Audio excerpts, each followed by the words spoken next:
Agora sim, senhoras e senhores, estamos aqui para mais um episódio da Psicoterapêutica do Caminho, o episódio de hoje, número 71. Lembrando que a Psicoterapêutica do Caminho é sempre o momento onde eu trago esse olhar terapêutico para os pontos do livro Caminho, de São José Maria Escrivá. Sejam todos muito bem-vindos e hoje vamos falar de mais um ponto. O ponto de hoje é de número 384. Vamos lá, vamos ler aí o ponto de hoje. Olha aí. Confusionismo. Soube que estava vacilando a retidão do teu critério. E, para que me entendesses, escrevi-te. O diabo tem a cara muito feia, e como é esperto, não se expõe a que lhe vejamos os cornos. Não vem de frente. Por isso, quantas vezes aparece com disfarces de nobreza e até de espiritualidade. Meus amigos, olha que ponto interessante, porque a gente tem que partir do primeiro ponto, que é o confusionismo. Temos que fugir dessa perspectiva de confusionismo. Por quê? O pior mal, e esse ponto de hoje deixa claro isso também, o pior mal é aquele que tem aparência de bem.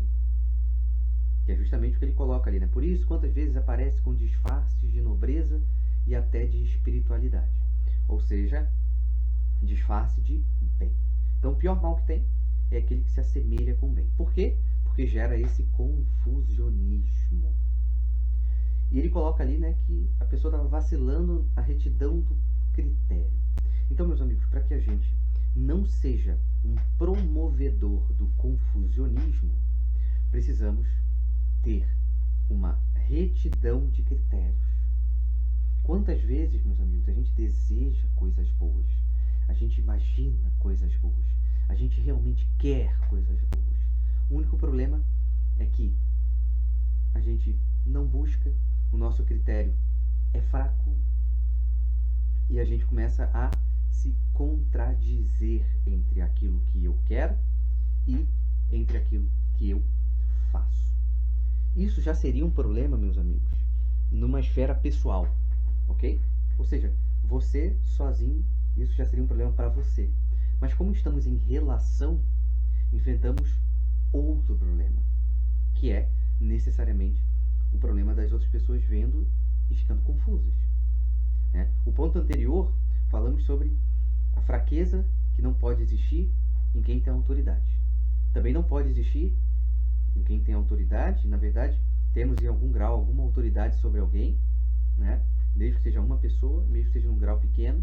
Então não podemos também gerar essa confusão no coração alheio, certo? Por isso, vamos precisar ter uma retidão necessariamente de critérios. Esse é um ponto vital para a gente, certo?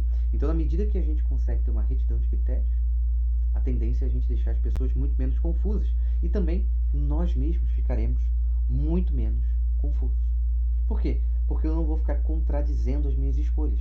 Então, segunda-feira eu vou ser cristão, na terça eu vou ser ateu, na quarta eu vou ser comunista, na quinta eu vou ser conservador e na sexta eu vou ser rico. Claro que não, isso só vai gerar confusão em si mesmo e também nas pessoas à nossa volta, certo? Então, que estejamos atentos, dispostos a confessar os nossos erros, dispostos a confessar e corrigir os nossos erros também. Isso se faz muito, muito importante, certo? Porque o que não pode acontecer, meus amigos, é que você faça um mal e você comece a se disfarçar de bem. Não.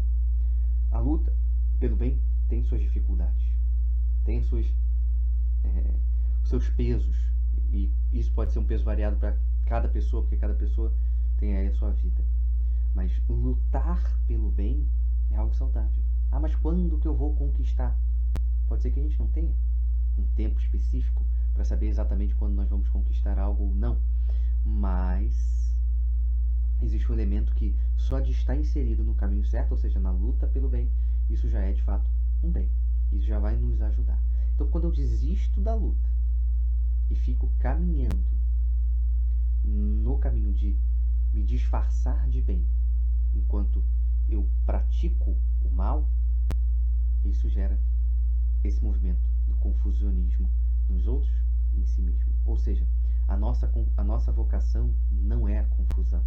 A nossa vocação é uma clareza, é uma ordem. Somos chamados a ordenar e não a confundir, nesse sentido que a gente está falando aqui hoje.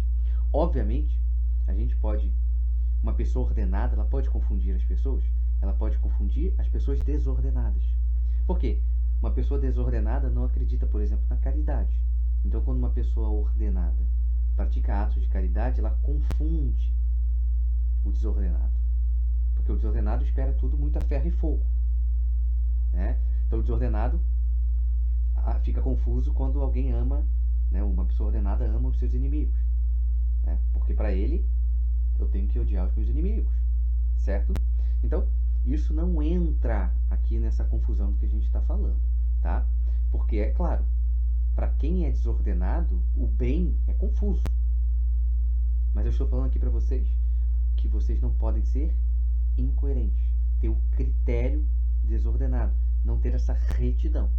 Porque aí você vai gerar uma confusão nas pessoas de boa intenção, certo? Nas pessoas que querem o bem. E que nós não somos chamados a ter uma vida confusa, e sim ter uma vida clara, obviamente lutando por uma ordem, né? Sabendo se sacrificar pelas coisas certas e longe de qualquer fingimento. Ou seja, você não nasceu para confusão, você nasceu para ordem. Então, revisite a retidão dos seus critérios, revisite dentro da sua história o critério de escolha das coisas que você fez, que você vai perceber que muitas das vezes o critério foi desordenado. Óbvio que o que foi no passado já aconteceu, então a ideia é que você não repita os erros daqui para frente e que principalmente não queira fingir algo que você definitivamente não é. Certo? Então é isso, meus amigos. Estamos juntos. Até o próximo episódio da Psicoterapêutica do Caminho.